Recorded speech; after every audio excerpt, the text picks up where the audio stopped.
as this new government begins to take shape. However, the 2 old ones will have a lot of wrapping up to do. So I sat down with current Macon City Councilwoman Lauren Benedict to find out what the city's next few months are going to look like. Ms. Benedict, thank you so much for joining us. I'm so glad to be here today. I said councilwoman for a few That's more right, months. for a few more months. Let's start by talking about the next couple of months. What are they going to look like for Macon City Council? Well, I think you're going to see a natural winding down. You're not going to see big groundbreaking pieces of legislation, but there are still day-to-day functions that the city has to maintain. And while we primarily rely on our department heads and our employees to make that happen, some pieces of legislation will absolutely be necessary. We'll have to renew contracts and things like that we'll just have to accept grants, that sort of thing. That will have to happen up until December 31st. Any big loose ends that have to be tied up, in your opinion? Well, one of the big ones for me is I'm concerned about with our pension plans. Not that there's any problem with the plans themselves. They're both very healthy on the general employees and fire and police side.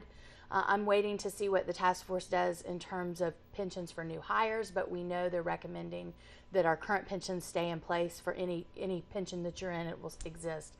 But I'm worried about the boards because we've got to carry over the board membership for a short time period so that there's someone in place to approve retirements, make investment decisions until the new county commission can populate those boards. So that's just one issue I'm concerned about. It's on my radar screen simply because I'm the chair of one of the pension boards. And speaking of that transition task force, you are not on it.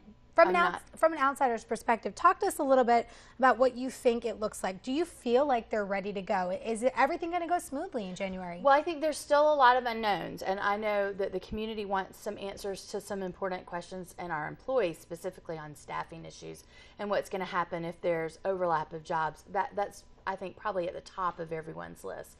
That being said, I think the task force has had a huge task, and they have absolutely been diligent. They meet regularly in small groups, small committees that are meeting really on a weekly basis, sometimes more often. Department heads and other staff from both the county and the city are working hard with them to ensure a smooth transition. And a perfect example is with our health insurance. I was on a subcommittee where the HR professionals from both the city and the county really took the lead in reviewing options for both group health insurance and other plans for our new employees, and they did a tremendous job, and that's a big piece of the new government. I think the sheriff in particular is trying to be very proactive in merging both the police department and the sheriff's department. That is a huge task on its own, and from a public safety perspective, it's really crucial. But merging the employees, the IT, the facilities, it's a huge challenge, and I think the community needs to be ready for some bumps and some growing pains in the first couple of months as they work out all the final details. And kind of going off of that, for these 10 leaders that are going to take office in January, what is your biggest fear for them? My fear is that we could possibly continue with some of the divisiveness that you currently see in local government. While we can't always agree, and certainly we're elected to do what we think is right for our constituents, I hope that the new government will work towards building unity within the community and finding the things that we have in common rather than the things that separate us. It's sort of nebulous and out there, but I know when I talk to people about their hopes for the new government, that's what I hear them say over and over again. We want our new elected officials to work together for what's good for the whole community, regardless of what neighborhood you live in or what district you represent.